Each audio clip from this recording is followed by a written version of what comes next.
পীরগঞ্জ মিটা হুজুরের মাঝে ভালো ওয়াজ করতে আসবাল যারা ইমান এখানে বোঝা গেল যারা ইমান এনেছে আল্লাহর উপরে আখিরাতের উপরে পরকালের উপরে তারা কি করবে মসজিদের কমিটি হতে পারবে নামাজ বাদ দেখে নাকি চলছে এখানে নামাজ তারা টাইম করবে এই কমিটি কিন্তু বাইরে হয়ে যাচ্ছে আপনাদের বেশি হয়ে যায় টাইম দিয়ে তখন একটা বিসমিল্লাহ তাফসীর চলেছিল ওইদিকে যাবো তাহলে যারা ইমান আনবে আল্লাহর এবং পরকালের উপরে এবং তারা নামাজ কায়েম করবে তারা মসজিদের খাদেম হবে বুঝতে পারছেন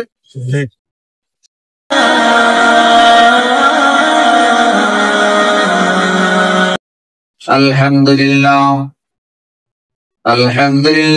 نحمده ونستعينه ونستغفره ونعوذ بالله من شرور أنفسنا ومن سيئات أعمالنا من يهده الله فلا مضل له ومن يضلله فلا هادي له ونشهد أن لا إله إلا الله وحده لا شريك له وأشهد أن محمدا عبده ورسوله أرسله بالحق بشيرا ونذيرا وداعيا إلى الله بإذنه وسراجا وقمرا منيرا فقد قال الله تعالى في كلامه المجيد والفرقانه الحميد أعوذ بالله من الشيطان الرجيم أعوذ بالله من الشيطان الرجيم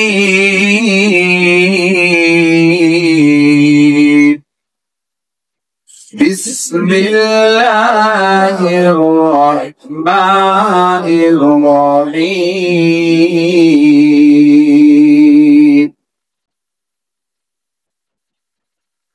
سبحان الذي أسرى بعبده ليلا من المسجد الحرم إلى المسجد الأقصى الذي باركنا حوله لنريه من آياتنا إنه هو السميع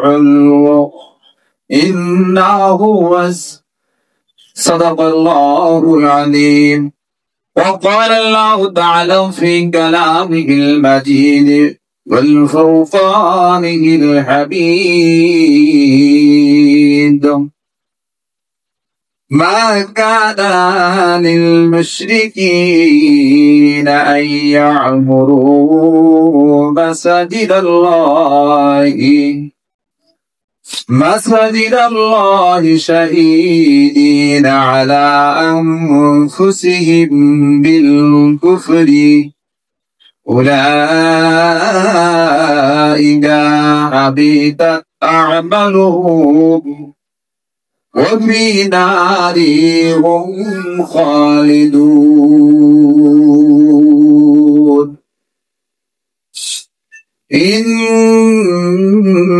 إنما يعمر مساجد الله من آمن بالله واليوم الآخر وأقام الصلاة وآتى الزكاة ولم يخش إلا الله وعسى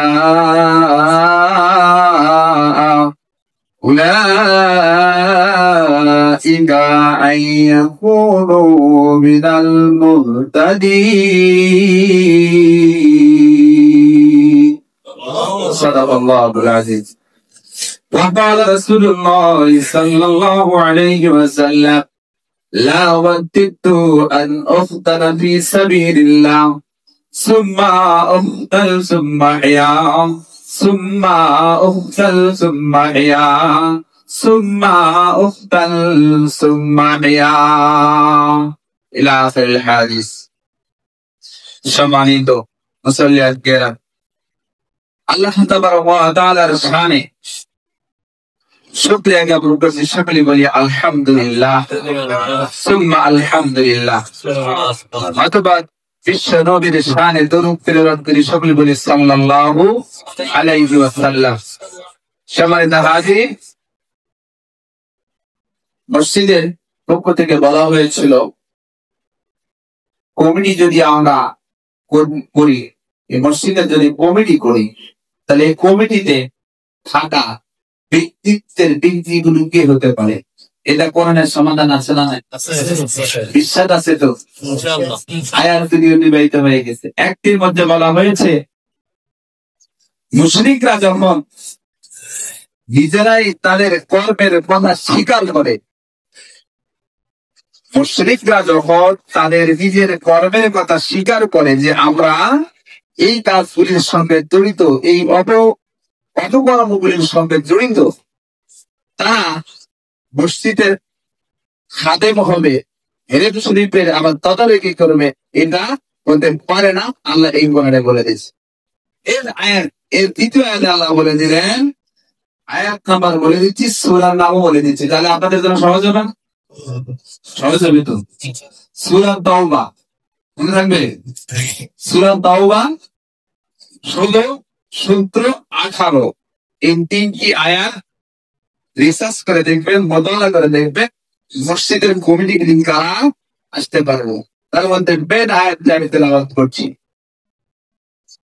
ইন্নামা ইয়া'মুরু মাসাজিদাল্লাহি মান আমানা বিল্লাহি ওয়াল ইয়াউমিল আখির ওয়া আকামা সসালাত ওয়া আতা যাকাত ওয়া লাম ইয়াখশা ইল্লাল্লাহ وعسى أولئك أن يكونوا من المهتدين।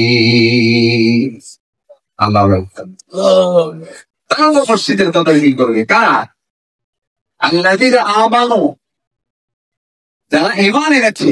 কার উপর ঈমান? কার উপর আনা যায়? না ওই যে বড় পন্থীর উপর। মুসলমানদের কাছে সেখানে আছে। তাহলে মুসলমানদের কি ভাবে যাবে? মুসলমানদের মধ্যে পার্থক্য আসছে না নাই? আল্লাহ ওই কথাটাই এখানে বললেন যে মুশরিকরা তো যখন স্বীকার করে নেবে তাদের অপকর্মের কথা, তারা আবার মসজিদের তদারকি করবে, তারা আবার মসজিদের খাদেম হবে, এটা কি হতে পারে? আমি আল্লাহ এটা বরদাস্ত করি না। ভাবে বলে দিলেন আল্লাহ তাআলা, মসজিদের খাদেম হবে তারা, মসজিদের সেবাকারী হবে তারা।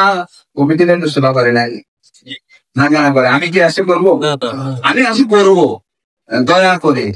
এবার মসজিদ সাহেবের কষ্ট হচ্ছে, আগে যেহেতু এখান থেকে কি পাই? হাদিয়া পাই, সেহেতু মসজিদ ঝাড়ু দিতে পারি। সেবা কিন্তু জনগণের করবে তারা, যারা বড় মসজিদটা তৈরি করেছেন।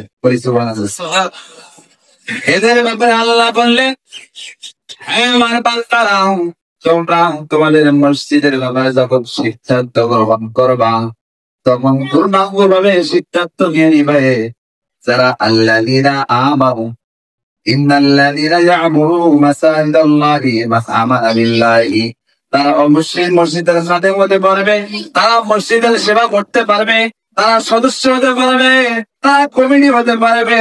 মান আমানা বিল্লাহি, যে ব্যক্তিটা আল্লাহর উপর ঈমান এনেছে, আল্লাহর দ্বীন কায়েমের জন্য যারা জীবন মরণ স্বীকার করে। কোথায় নাম বলেন? আপনারা তো আলোচনা করতেছিলাম। দশমি আরাদা জামতে জুবাইয়াত মুদাম अच्छे दोजो गुना तो बरो बदहरा तिफले गुंजा की चमन में आज बिस्मिल्लाह है, जिस तरफ देखो उधर अल्लाह ही है। ये पसंद ছিল না? কত পছন্দ ছিল? 4000 দরজা ছিল। 4000 দরজার মধ্যে দিয়ে যেই দরজাটা দিয়ে যে পাত্তাগুলি তাকাক না কেন, সরাসরি আল্লাহ তাআলার সঙ্গে দিদার ভাবে এ পর্যন্ত আলোচনা করা হয়েছিল কিনা? হ্যাঁ, এই পর্যন্ত গেছিলাম না? বিশ্ব নামে এরকম মেরাজ পরিভ্রমণ করলেন। ওই আয়াতটা তেলাওয়াত করেছি, সুবহানাল্লাহি আসরা বিআযমিহি। আল্লাহ তাআলা মানব জাতিকে তার হাবিব দ্বারা, তার প্রিয় বান্দা দ্বারা, তার উম্মত, তার বান্দাদেরকে শিক্ষা দীক্ষা দেওয়ার জন্য বিশ্বনবীকে মেরাজ পরিভ্রমণ করাইলেন। করানোর সময় বিশ্বনবী দেখতেছেন জান্নাতের মধ্যে চারটা নহর দেখলেন। নহর দেখার পর বিশ্বনবী হযরত জিবরাইল আলাইহিস সালাতু ওয়াস সালামকে বলতেছেন, ও ভাই জিবরিল, এই যে জান্নাতের মধ্যে যে নহরগুলি দেখতেছি আমি, এই নহরগুলি কোথা হইতে আসে আর এই নহরগুলি কোথায় যায় পতিত হয়? হযরত জিবরাইল আলাইহিস সালাতু ওয়াস সালাম বললেন, ও ভাই আল্লাহর নবী, হে আল্লাহর নবী, আখিরি নবী, আমার জানা মতে এই নহরগুলি হাউজে কাউসারে গিয়ে পতিত হয়, কিন্তু এই নহরগুলির উৎপত্তি কোথা হইতে তা আমি জিবরিল আর জানা নাই। এখান থেকে এমন একটা ফেরেশতা আসলে এমন সময় রুহানি ফেরেশতা আল্লাহর নবীর কাছে বানিয়ে নিলেন। বানিয়ে দেওয়ার পর বিশ্বনবী এখানে জবাব পাইলেন না। জবাব পাওয়ার জন্য বিশ্বনবীকে একটা ফেরেশতা আসলো। আসার পর মঞ্জিলের পর মঞ্জিল নিয়ে গেল। নিয়ে যাওয়ার পর সেখানে দেখলেন বিশাল বড় একটা প্রকোষ্ঠ রয়েছে। প্রকোষ্ঠে একটা বিশাল বড় সোনার তালা ঝুলানো আছে। আর সোনার তালা খোলার জন্য কে যেন বিশ্বনবীকে বলতেছেন, নবী গো, এই তালাটি খুলুন আর এই প্রকোষ্ঠের মধ্যে প্রবেশ করুন। সুবহানাল্লাহ বলবেন না? বিশ্বনবীকে কে যেন বলতেছে, হেলাম দে বলতেছে বিশ্বনবীকে, হ্যাঁ নবী, তালাটি খুলুন। তালা খোলার পরের মধ্যে প্রবেশ করুন। প্রবেশ করার পর এর মধ্যে যা নিয়ামত তুমি দেখতে পাবা, তোমার উম্মতের জন্য শিক্ষা হিসেবে তুমি নবী এইটাকে সফল করার দরকার। বিশ্বনবী এবার তালাটি খোলার জন্য চিন্তা করছেন।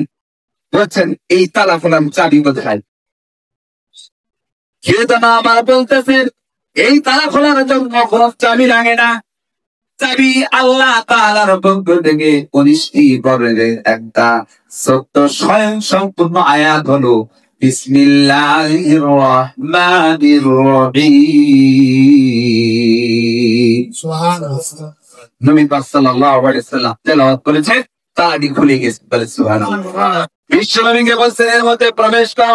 বিশ্বনবী প্রবেশ করলেন। প্রবেশ করার সঙ্গে সঙ্গে বিশ্বনবী দেখলেন বিশাল বড় ঘরের মধ্যে চারটি কোণার মধ্যে 4টি শব্দ লেখা আছে। এই শব্দটা প্রথম শব্দ হলো আল্লাহু। প্রথম এই যে মসজিদের 4টি কোণা যদি আমরা ধরি, এক কোণায় লেখা আছে আল্লাহু, আর এক কোণায় লেখা আছে আর রহমান, আর এক জায়গায় আছে রহিম। বিসমিল্লাহির রহমানির রহিম।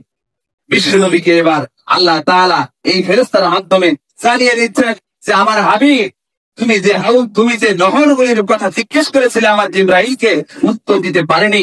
আমি আল্লাহ যে মহান, আমি আল্লাহ যে তোমাদের স্রষ্টা, আমি আল্লাহ যে তোমাদের প্রভু, তার প্রমাণ, তার নিয়ামত আমি এই ঘরের মধ্য থেকে আজকে তোমার রাসূলকে দিয়ে দেব।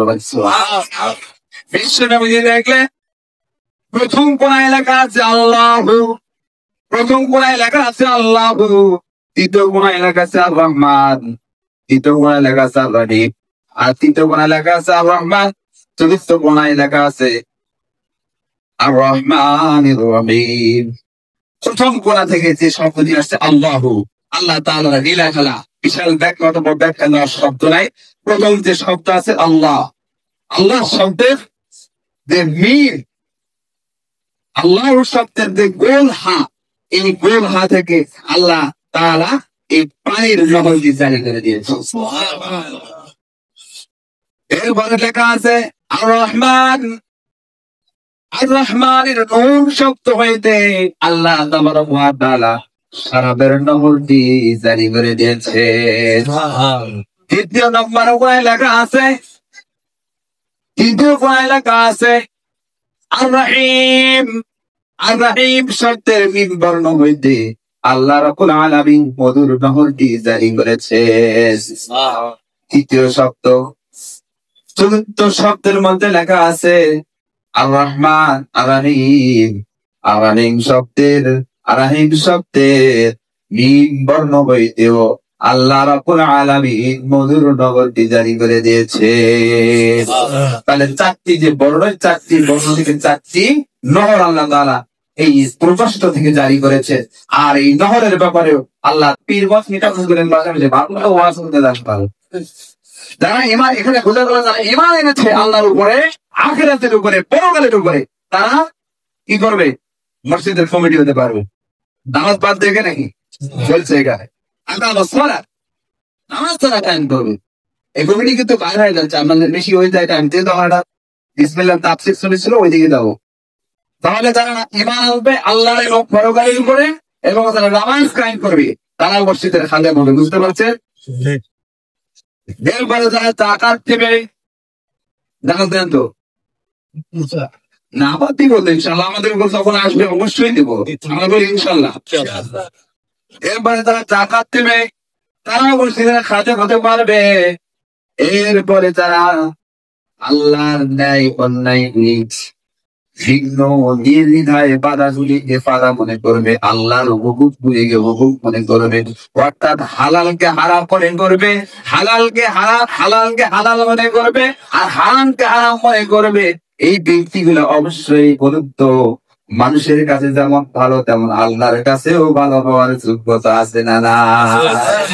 এই জন্য আল্লাহ বললেন, আমার বান্দারা, আল মসজিদ বাইতুল্লাহ, আল্লাহ বলছেন আল মসজিদ বাইতুল্লাহ, মসজিদ যদি আল্লাহর হয়, মসজিদ যদি আল্লাহর হয়, তাহলে এই মসজিদের দেওয়ালে গিয়ে যদি মুশরিকরা করবে, তাহলে এটা থেকে আপনারা বুঝে নেবেন সব কথার ব্যাখ্যা দেওয়া ইমাম সাহেবের পক্ষে সম্ভব হয় না। যেহেতু সামাজিক পরিচালনা করেন আপনারা, দেওয়ানিগিরি করবেন আপনারা, আর আপনার দেওয়ানিগিরিটা জায়েজ হালত করে দিবে ইমাম সাহেবরা। কোরআন থেকে না, আল কোরআনের বাইরে ফয়সালা করতে হবে, বলে কোরআন থেকে ফয়সালা করতে হবে, বলো ভাই ঠিক কিনা?